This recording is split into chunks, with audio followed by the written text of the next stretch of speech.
Hello there, Rabbi. And as we speak on this bright and sunny day, the early bombardment of Passover has begun.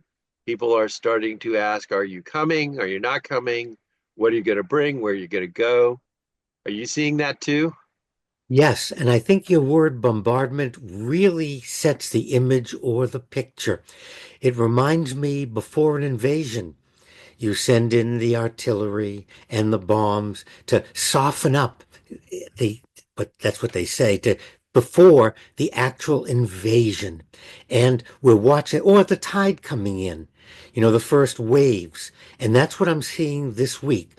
Nothing specific per se, but let me remind you, Passover is coming, and we're going to have a special session next week, or we're going to be emailing you the elements of the Seder, but nothing's come out yet.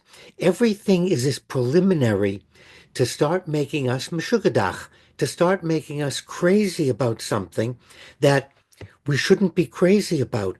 And, you know, these people may mean well, but the reality is, it just makes Passover more stressful.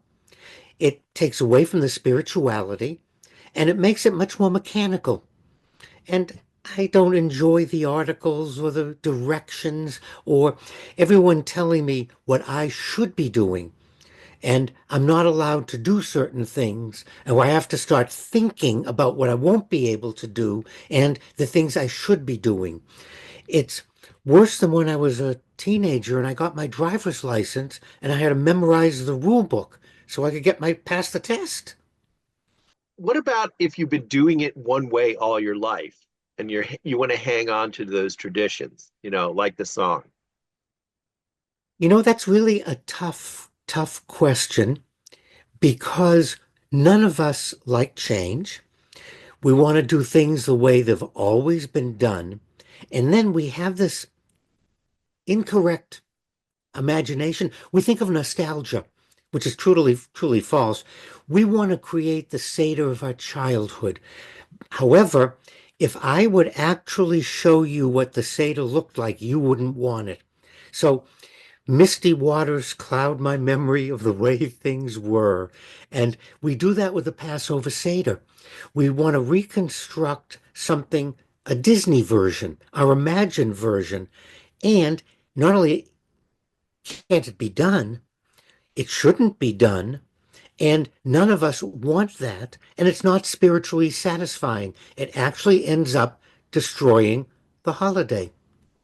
And I saw a TV show not long ago where the stress of trying to recreate in exact detail all the specifics of a holiday just drove stress throughout the family to the point where somebody drove a car through the living room wall. Um, so I understand what you're saying, but isn't this where do we draw the line? Where is the point where we've left so much out that it's no longer a Passover Seder? Joe, I think that's worthy of a whole session because that can't be done. You cannot take so much out that it's not a Passover Seder. Now, maybe if you decide to go to a fast food place, you go to Wendy's or McDonald's or Burger King, or you go to Subway, um, uh, but put aside that extreme silliness or foolishness. And we really should talk about minimums, if you will, or what we want, but we need to get away from everyone who is hounding us, browbeating us, inundating us. And then we buy into it because we have the fantasy that this is going to be the Passover Seder. And we add to the fantasy, the children are going to love it. It's going to reinforce their Judaism. And it won't. And we're deluding ourselves. What we want to do is have a Seder.